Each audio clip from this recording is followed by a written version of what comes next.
Well, welcome to this final episode of 2023 when we reflect on the year that's just passed and we look ahead to 2024. And we've got interviews with a number of old and new friends of the show with updates and reflections, and I get to talk all of this through with Sarah Thornely from SUP Junkie UK. Sarah, welcome back to SUP FM. Thank you very much, Simon. It's great to be here. So this year we did a season about the Yukon 1000, which was yet another ultra adventure race, and one that certainly I felt was fully immersive. And Yukon 1000 is an unsupported 1,000-mile race through one of the world's last true wildernesses, where man isn't the apex predator, and it's a race with a very tight time frame for achievement. A slow, languid drift downstream it certainly isn't. And we had two SUP teams competing in it this year, and from the start it was a busy 10 days, and if you haven't listened to the series then please give it a listen. Day one campsite was horrific. Very similar to Martin's and Kim's, where we had to portage across stones. And anyway, day two we obviously had our just after Five Fingers, but there you pull your boards up, you get your bear spray out, you're walking around, you're analysing every print and trying to guess its age, and trying to make a decision and looking for scat, and you've got a knife nearby, like what would that really do? Day 7 you pull up, you take a glance-through look around, and you fall asleep on the floor, and you literally, it's like you're basically like, if a bear wants me, you can have me. I stink of it. You don't know what you do. I had great faith in the smell of 8 days not getting undressed that would keep any bear away. And you talk yourself into these mind games, and it's like, and it's because you're, physically, we found a routine. Yes, you got blisters, things ache, you need to stretch, but you're looking after those things, and you're treating any blisters or scratches or cuts or things. But the mind has all this time to kind of like just, it can't think of anything complicated. So it almost goes to the most simplistic thing it thinks about. So it's looking at a map, it's looking at a timer, and then it's filling the rest of the time with paranoia. And so I'm a very competitive person, but I would look back and you'll see a floating tree. Is that them? Christ, we've been too slack, Skip. We've floated too long resting. And in hindsight, I know now that really, it's mind games. But it's a thing you can't train for. Like sleep deprivation, it's nothing you can train for. As we said before, the reason the kayaks and canoes leave a day later than everyone else is so that, because they are faster, that the idea is that all the teams will kind of roughly be in the flats at the same time. And having now done the race, we think we can all understand exactly why that's a very good idea, because at that part of the river, it's actually the most dangerous and confusing. You're most tiredest. Common sense beats any map, and common sense at that point is it's lowest. The river changes so much every winter because of the ice melt that it looks like a war zone. It looks like napalm's gone through. There's no banks. The trees are just floating, and the flow. You need to go 20k that way, but the flow goes round this way, and then you go where you think you should go, and you suddenly hit a sandbar which is just under the water, and because the water is so cloudy, you didn't see it, and it's just it's hard to explain to anyone about being there, but you're in it for nearly 2 days. It's huge, and you spent 800 miles using maps and GPS to pretty much good use, and you get to this point, and it's like the final. The way I saw it, it was the final challenge. It's an ultra race. It's a fascinating listen, and happily I can reveal everyone got to the finishing stage in one piece.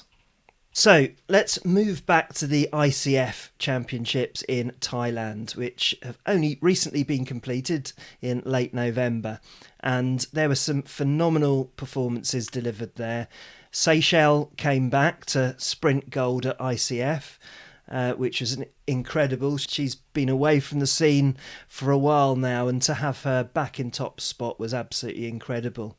But it was the usual suspects, wasn't it, in terms of the other performances? All of the people that we've talked about, Noek and his brother, Espe, La Fenetre, and I think there was Connor Baxter in there. We had some great performances in there as well from our own domestic athletes. Verity Thomas did really well in the technical. Who would you say are the standout performances, Sarah? Oh, from the international field, Seychelles, I mean, yeah, what a woman. I mean, she's come back from having a baby and having had some time off. And I don't know, just I think maybe, things have changed up for her. She's a bit more relaxed about it. I mean, she's training hard, but, your mindset maybe changes and you become, have a bit more fun with it and be a bit more relaxed about it. It's not the most important thing in your world anymore. Your baby is, your child is. And to see her come back and just dominate that sprint, the sprint heats and the race. I mean, she was just ecstatic, wasn't she, to win that? Noek won for the men, and then in the distance and the tech, Espe again, all over that. And one of those was, she didn't expect to win it. I can't remember which one it was, but she was amazed that she won it. She didn't expect to win the distance and the tech. But what an athlete! I've seen those. I've seen that Spanish team train at Fuerteventura. We went there a little while ago, and I've actually seen the team training, and they are on it every day.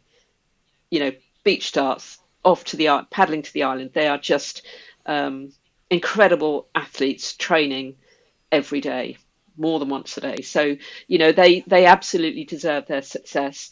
Noek again, he won the sprints and the distance, and then Connor Baxter just slipped in there for the tech.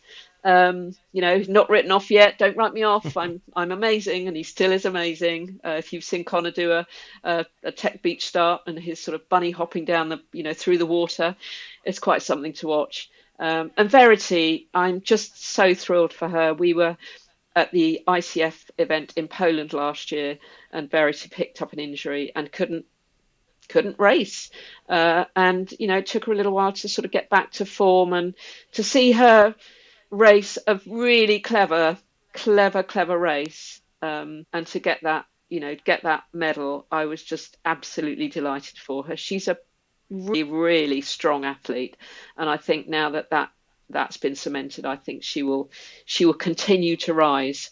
Absolutely made up for Verity. Brilliant stuff. It was a great performance, and I might be biased, I think you might be biased as well, but there was one other athlete who for me was the standout performer of the competition in the 50 plus masters category. Someone who's had a huge significance to the sport in the UK is obviously Marie Buchanan, and thank goodness you were on the call when we spoke to her, because I think I'd given my microphone COVID because it refused to work. So thank you very much for asking the questions of her. You really helped me out there. And the first question that you asked Marie was about her experiences of racing in Thailand. Well, it was my first trip to Thailand, so didn't really know what to expect. It was my second time at the ICF Worlds. Last year, having done Poland, I knew that it was an intensive week of racing, and I did all three disciplines again, as I did in Poland, and it was incredible. Probably definitely the biggest event that I've ever been to, but also throughout every single age group category, the competition was just immense, really. I can just speak for my 50 plus age category, and that was just full of people from all over the world, and I don't think I'd actually competed against any of them before, so I really didn't know where I would sit in that field. It was a really strong field of women, all ages, not just 50. I was one of the youngsters this year, actually. So it was an incredible experience. The opportunity to go and see Starboard HQ, it's my first time there too, was just the icing on the cake, really. I asked Marie about her incredible success in this year's championships, and I started with a question about her experience of competing in a new age category at the ICF. Last year, as you know, I had a bit of a battle because it was the first year that I'd sort of dropped out of Open and decided to go into my age group category. And that was quite hard because I'm still sort of at the top on a good day in the UK and managed to qualify for the ISA Worlds. And that wasn't age group, that was just in my own right. And so it's really hard to sort of step away from that, really. And you kind of think, well, am I just sort of giving into this aging process thing? But actually, there is a reason for it. And it's just so satisfying competing against people that are the same age as you. You've got you're all on an even keel. And it's just lovely meeting these ladies from around the world, so inspiring. The lady that came, Marlene from New Zealand, hope she doesn't mind me saying, but she's in her later 50s and just incredible. And for me, it's been quite a difficult transition, as it is for all women, I think. Coming from 40 to 50, and you're constantly sort of learning to manage yourself again, as you do throughout your athletic career, really, but particularly as you get older, your body is half of it, really, as well as the skill and all the rest of it. So yeah, it's incredibly inspiring, knowing that actually I've still got age isn't, you can't use age as an excuse. I guess my strongest event is probably endurance, particularly on the sea and in some sort of wind or wave or something that makes you sort of get your head down and a bit of a battle, really. And I guess from all my years of experience, not just competing in stand-up paddleboarding, but also windsurfing as well, I think that all adds to that, my ability to be able to sort of cope with all sorts of conditions, really. And so I think it did work in my favour. The distance race was only 10k for the so it was 2 laps of a 5k lap course, but it was windy offshore, so we had a brutal side wind for most of the way, and we had it worse because it was windier first thing in the morning. The ladies 50 plus set off at 8:30 I think it was in the morning, and so the first lap the wind did drop for the second lap, but the first lap was just incredibly tough. And I think there, just like Poland, I think there are a few did not finishes. But yeah, as I said, that did work in my favour. As you probably remember, the technical race was my nemesis, really. Last year, I won every heat going into the final, and then made a really silly mistake on the last turn. And I think you were watching me, weren't you, Sarah, on the beach? And I've been over and over that in my head and just, praying that I wasn't going to make the same mistake again, which I think helped because I knew that I just had to make it seamless, really, and no room for error. And so I think winning the technical race was probably my proudest thing, because I felt like I'd done that. My race starts were pretty good, and yeah, I felt like I couldn't really have performed any better. Finally, I asked Marie how she keeps delivering year after year at such a high level, and what were her plans for 2024. I think I just as you say, I keep it fresh. For me, that works. I need to mix things up. I get very bored if I stick to or anything routinely, really. I'm not much good at routines, if I'm honest, and that's why I like the sea, because it throws different things at you all the time. And so my typical training week is really governed by the weather. If it's windy, my go-to is wind and waves. So if it's windy and wavy, I'll be going, out trying to catch some bumps, catch some waves. You'll rarely see me in the gym. I have to say. But as you get older, I do have to do the maintenance work to keep my body, working really, and to make sure I don't get any overuse injuries. So I do some off-water stuff, which is generally Pilates. And Pilates really, a little bit of strength training, body weight exercises, and occasionally you'll find me in the gym. I'm just enjoying sort of just taking a step back. I haven't got this sort of massive urge to do anything at the moment. I think I'm just happy, consolidating on my achievements for this year. Guess I didn't really. My aim for this year wasn't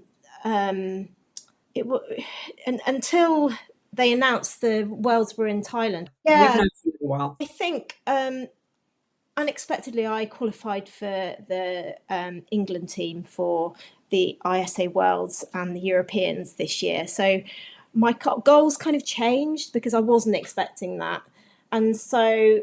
But then I realised that actually I was trying to do too much, and I actually got COVID after the Worlds, which made the decision for me, really. I had to pull out of the Europeans, which actually was the best thing because I could have done, really, because it meant that I could just then gear myself, and put myself in the best possible state for the Worlds.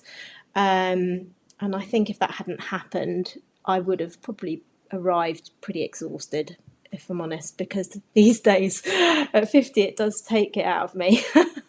And I think I just have to be smarter. So I haven't set my goals. I would like to go to Florida and compete because it was just such an amazing experience, but I haven't decided for sure. I would love one day to do the Molokai. That would be, before I retire from competing, I definitely would like to do the Molokai. And so if that opportunity came up, then I might sacrifice other things to do that. But at this stage, I'm sort of keeping things open. The other thing that I really enjoyed doing is the Great Glen, which I didn't do this year because it just would have been too much. So there's a possibility that I might go back and do the Great Glen next year. This year, we also covered Race for Rivers, where we both spent a very enjoyable 2 days on the River Wey, kicking off that fantastic initiative. It was a relay event and covered 642 kilometres of the British waterways, with measurements of the water being taken every 5 kilometres, and the idea was to support some of the non-measurement, which isn't happening at the moment on British waterways. So that was a great experience, Sarah. I don't know whether paddling with me for 2 days was quite the treat for you as well, but we certainly had a good overnight, and it was quite a magical couple of days, I felt anyway, and the sun shone for us, didn't it? We were really lucky, and we were equally lucky it wasn't just you and I. So to split us up a little bit, we had Skip, yes, the lovely Scott, Skip Innes, who came and joined us, and he'd fresh off the Yukon. He came and guided us through the wilds of the River Wey and found us a really beautiful little camping spot. What we wouldn't have managed without him. Let's put it that way, Simon. But it was really lovely to be involved, actually, and I was asked to do it to sort of start the Race for Rivers off. I was like, yeah, of course I'll do that. And then you look into it and you realise what it's all about. And the start was just really lovely, wasn't it? Because we had the school children down who were very interested in the project, and obviously they're the future. We had the mayor seeing us off, and we started on, my local water, so the River Wey in Godalming, and off we set. I think there were about 10 of us, and to paddle with Lizzie as well. The last time I saw Lizzie was at an APP World Tour in London, 2018. So really nice to sort of reconnect with her, and just to be doing something incredibly worthwhile and testing that water and learning all about that was really lovely. So we had 2 days, one overnight, no tent for me. You had your tent. You had a little friend in with you, didn't you? The frog. as it attacked me, but luckily I survived. It was a lovely experience. It was a lovely experience, and it was kind of both light and shade, because one of the surprising things about the River Wey is there was very little litter as we went down. So if you were just looking at the water, you wouldn't think there's any problem at all. It was absolutely beautiful. But obviously the monitoring is the key piece. It's the stuff that you can't actually see with your eyes. And in previous monitoring, the quality had not been good. So I recently had a chat with Lizzie just to reflect on her year and also Race for Rivers. And before we got into the detail of Race for Rivers, I congratulated her on another very well-earned award, the 2023 Inspirational Person Award, which was a recognition award run by British Canoeing and voted on by the public. Yeah, it's very humbling. I didn't actually find out until today, so it's all very new. But I'm really thrilled. It was just really nice to be nominated, and obviously it was a public vote as well. So to have that support from my community behind me, it just means a lot, really. Yeah, I mean, the biggest challenge was coordinating hundreds of volunteers to come and paddle sections of the country's waterways consecutively using one paddleboard to travel that entire distance, so 642 kilometres. But we did it. Do you know what? I've obviously done a lot of challenges independently on my own, just kind of gone and done like a big endurance paddle, that kind of thing. And there's a lot of logistics and a lot of organising, but it's just yourself you need to worry about. Whereas this was obviously on a very different and a much bigger sort of scale. So there was a few sleepless nights, and getting over the finish line it's a kind of a different sense of achievement, I suppose, and it does when you're on your own, but it's still an achievement. It was incredible. You're right, like the first couple of days we had sort of 10-15 of us out on the water on the first day, and we did have great conditions, and we were going downstream on the River Wey as well, so everything was in our favour, apart from the water quality, which actually was incredibly poor on that section of the route. But as we travelled sort of upstream on the Thames towards Oxford Canal was horrendous in the very sort of the tail end of the Thames before we came off onto the Oxford Canal.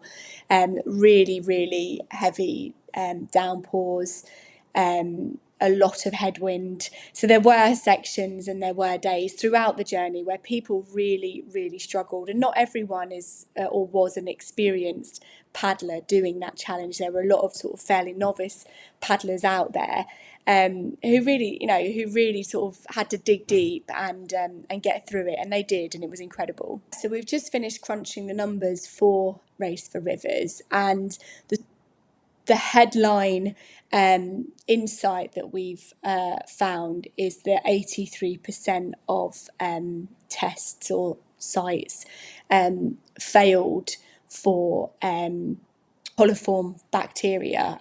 It's tricky to explain, but they tested positive for coliform bacteria, which means they failed that test. And coliform bacteria is essentially sewage pollution. So we've got 83% of our rivers that we've tested that are clearly in urgent need of more monitoring and closer inspection. And then we had phosphate tests, 74% of those failed against sort of the national standard, and around 42% of our nitrate tests failed the sort of the national standard as well, the guideline threshold.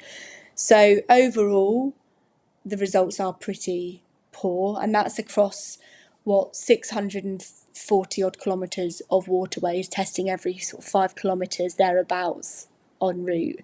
So there were two competing elements in play on our day 2 paddle, which was the unbelievable beauty of the water, the wildlife and the countryside it went through, and then the results from the monitoring, which showed it was one of the most polluted stretches on the route. So, I don't know whether you've had a chance to have a look through some of the outputs, but the River Wey was probably one of the most polluted areas in the run all the way up to Penrith.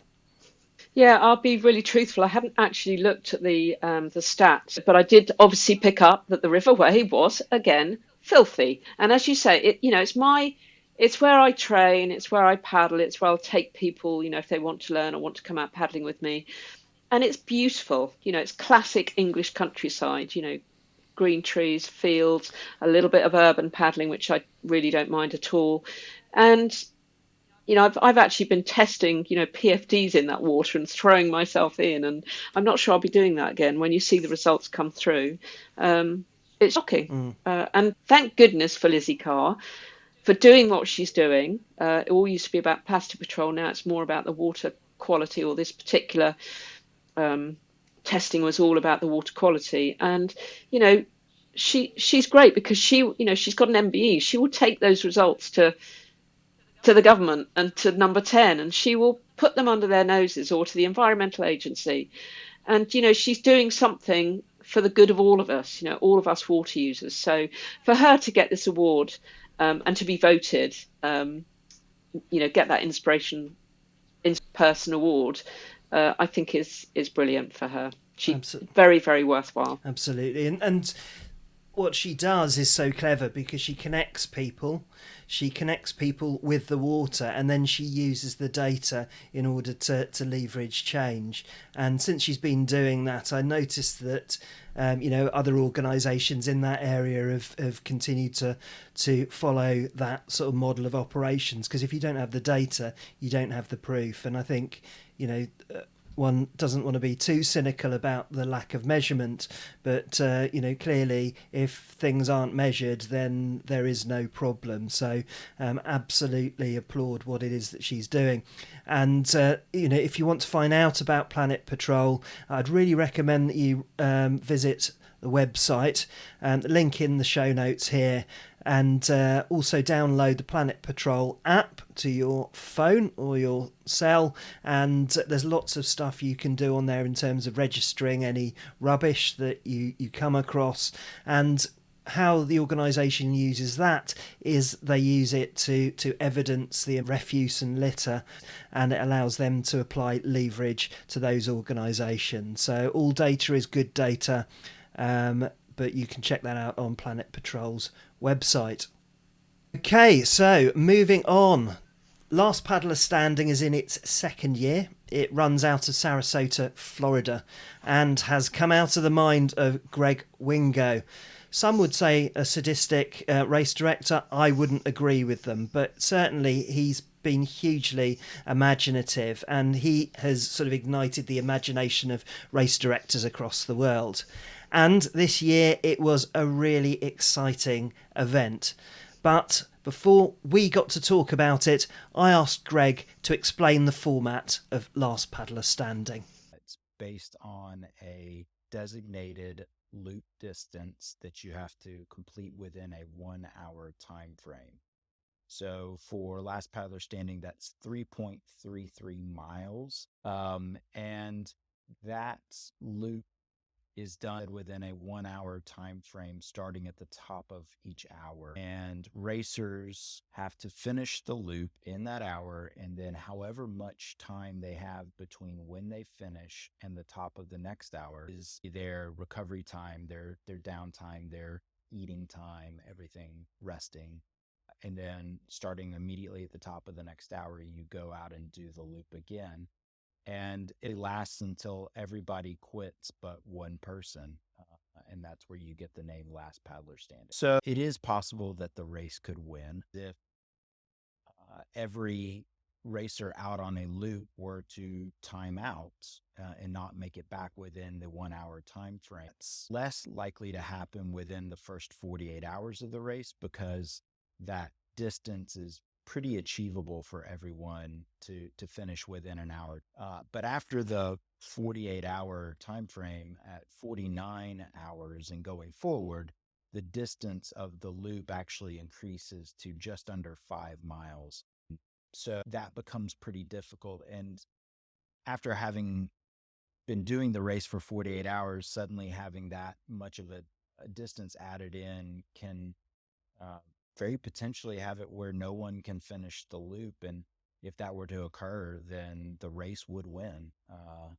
And hopefully we never see that happen, but it is possible. I asked Greg to try and explain what it was that he thinks that makes this sort of race so compulsive. I believe in community when it comes to the races that I create. And it's pretty simple math, which is the more people you have in the race, the harder it is to get to know everybody, the harder it is to truly create that sense of community.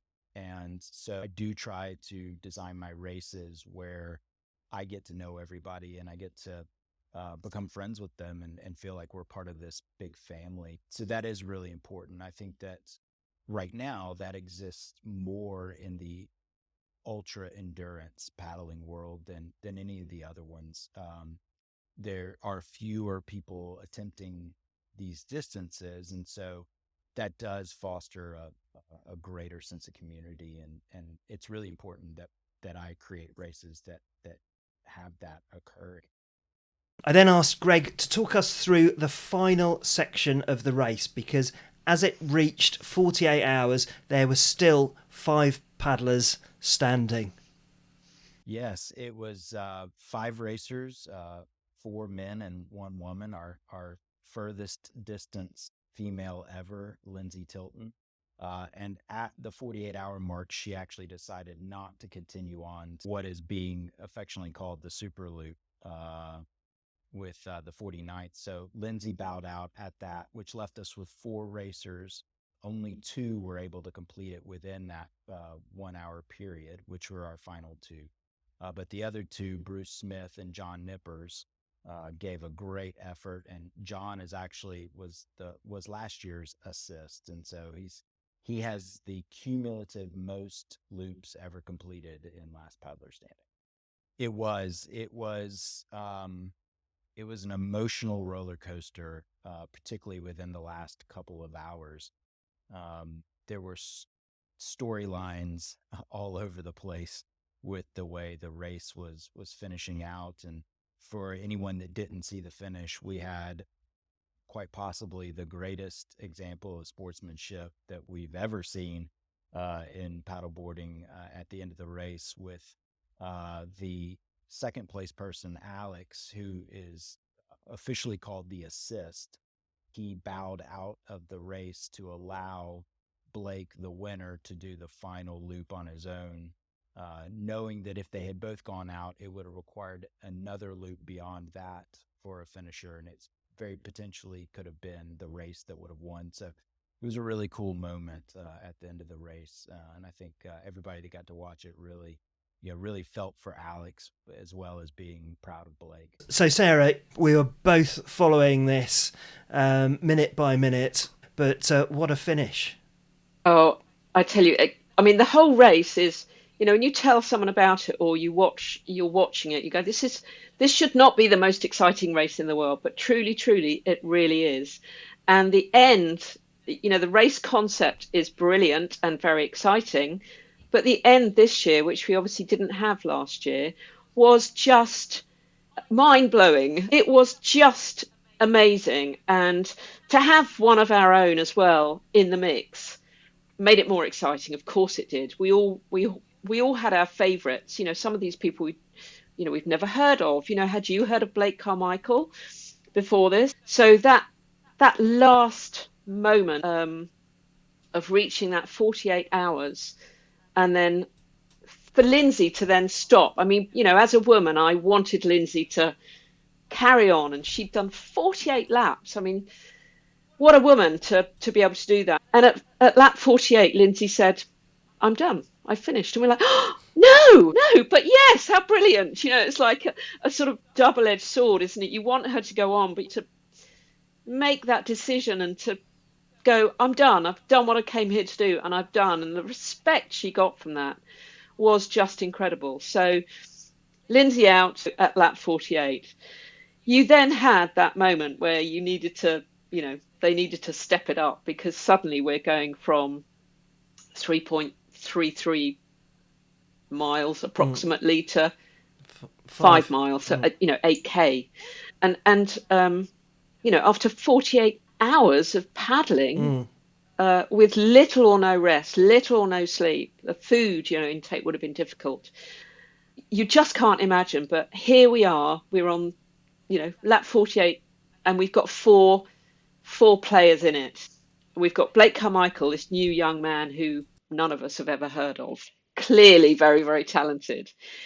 You've got Alex Samoana, which, last year we watched Alex fall asleep on, I can't remember what lap 46, lap 44.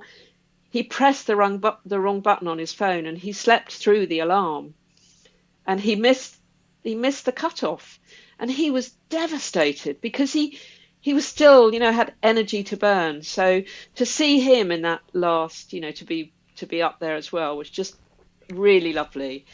And then you had John Nippers, who's just all over the Alabama 650, and was here last year, and just obviously a real legend. Again, do we in the UK know enough about him? I don't think we do. And then you had our very own Bruce Smith. For Bruce to get to 48, we never doubted him, but to actually see him. So now we're in the situation where these guys have got to paddle fast, for that lap, and you are just willing them to be able to complete that lap. If no one had completed that lap, the race would have won. No one would have won, because as Greg said in the rules, you have to complete that one last lap on your own. So we had 4 men racing as fast as possible around that newly extended lap. You had John Nippers on a 19.5-foot board. You had the other 3 just gunning for it. And at the end of that lap, we had 2 men who finished that lap within the time, and quite well within the time, actually. You had Blake and Alex. And unfortunately for John and Bruce, they just missed the cut. So their race ended again on 48 lap. Now you had 2 men on the beach. They had a few minutes to play with, and they were off. And then you had this truly beautiful moment. You get these moments in, I guess, all sports, but this one was in, stand-up paddleboarding, which is what we love. And you had a beautiful moment with the boys, Alex and Blake, sat on the beach, gathering their thoughts to think about their next lap. And Alex came over to Blake, sat with him, spoke with him, and basically Alex was saying to Blake, have you got this? Can you do this lap? And Blake said, yes, I can do this lap. And Alex said, well, please take this lap. I am giving you this, and you will finish on your own. You will have that last lap that you have to do on your own. And it was just, almost makes me want to tear up talking about it now, because it was a truly beautiful moment. Because, again, I was like, no, Alex. No, because I really, once Bruce had gone out of the mix, I really wanted Alex to win because of what happened last year. But he's done this precious, beautiful thing for this man. And they, and then you learn that they know each other. They paddle together. Blake was paddling on Alex's old board. There's this huge connection. It's not just a random thing. So massive hugs, and off Blake goes. But now you have another twist. Will Blake actually make the cut? If he didn't make it in that time, the race would win. This is why it's such an utterly fascinating race, and I love it to bits. But in the end, you had this young man, again, the youngest person won it. Last year, the youngest person won it. And this year, the youngest person won it. And what a win. What a beautiful win for him, and what a beautiful thing for Alex to do. He didn't give him the race, that's for sure, because Blake's up there with him, but he just said, I'm stopping now. Please go ahead. Just beautiful racing and beautiful people. Love it. It was spectacular. And I think in racing terms, I kind of think of it a bit like a cricket test match. Those people listening in the States probably won't know what I'm referring to here, but it's basically a 5-day game of baseball. And these longer form races are just a great opportunity as the drama and the narrative and the journey and the stories just play out. And it's the same for Last Paddler Standing. It is a very exciting race. You know, I certainly experienced a lot of that in SUP 12, and certainly for Yukon as well. There's you know, an opportunity to meet and learn about the paddlers and their journeys as they continue. But that was just a beautiful and an epic story, and I think it really finished the year off on a beautiful note. Really, it was. I felt quite exhausted after that, and I was just watching the live stream. But no, it was a perfect finish. Yeah, absolutely. And Chris Parker from SUP Racer once said that he believed that the endurance races would be the key to the future of SUP racing, because they hold stories. So if you're doing a 10K, you go and you do your 10K. There's generally not so much of a story. But with these endurance races and, you know, the Yukon and this race, Last Paddler Standing, SUP 12, there's always a story in there, and the story can be incredible. And that's what makes it more of a race. And I think he's absolutely right about that. And this one in particular definitely just was a wonderful watch. The slowest race in the world almost, but the most exciting to watch. Finally, I asked Greg about his plans for 2024. Holding Last Paddler Standing again in 2024. It's gotten a lot of interest internationally. And so we're announcing in January all the details for the 2024 race. So I would encourage everybody to keep watching the Last Paddler Standing page, as well as Great Alabama 650, which is the longest paddle race in the United States. That is already open for registration, and we have a bunch of paddleboarders about signing up for that race. This past year's edition was the first time we ever had anybody on a board finish the race, and so we actually had 2 finishers that were on a board this year. So that was pretty epic. But yeah, it's a busy 2024 coming up, and there's other exciting things that I'll be announcing at the beginning of the year. Other race opportunities as well. Some new races coming up here pretty soon. You're actually the first one that I've mentioned that to. Well, what a year. So that's it. We wrap up another year in the SUP world. But before we finish, I wanted to say a personal thank you to a few people. First of all, my wife Sarah, for supporting me around all of this SUP talk.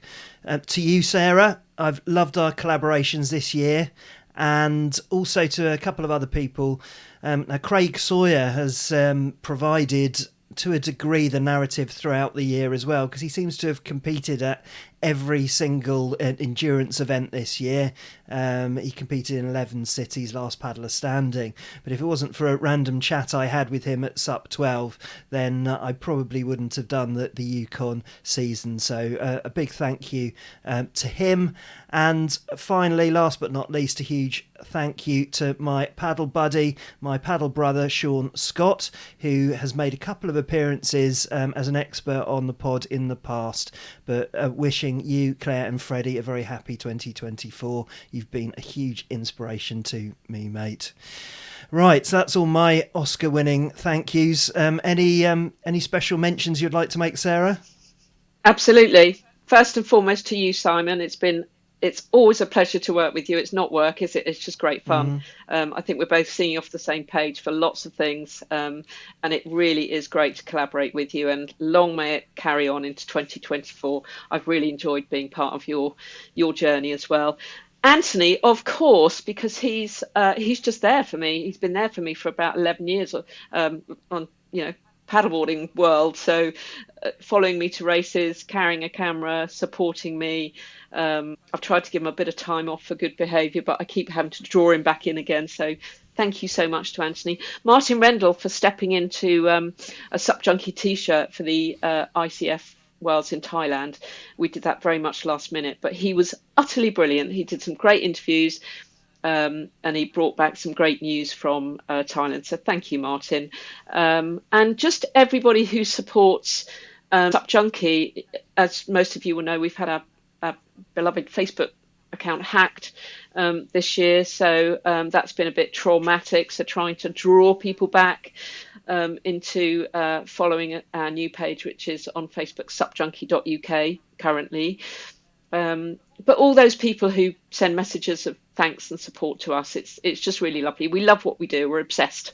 We're obsessed, and we just try and bring news to you of all the great and exciting things in our SUP world, be that racing or adventures. And yeah, it's been great. 2023 has been a great ride. Let's hope for another one in 2024. Amazing. Thanks, Sarah. That is now a wrap. Wishing all of our listeners all the best as we finish this 2023, and we'll be back in 2024. And until then, we will see you on the water.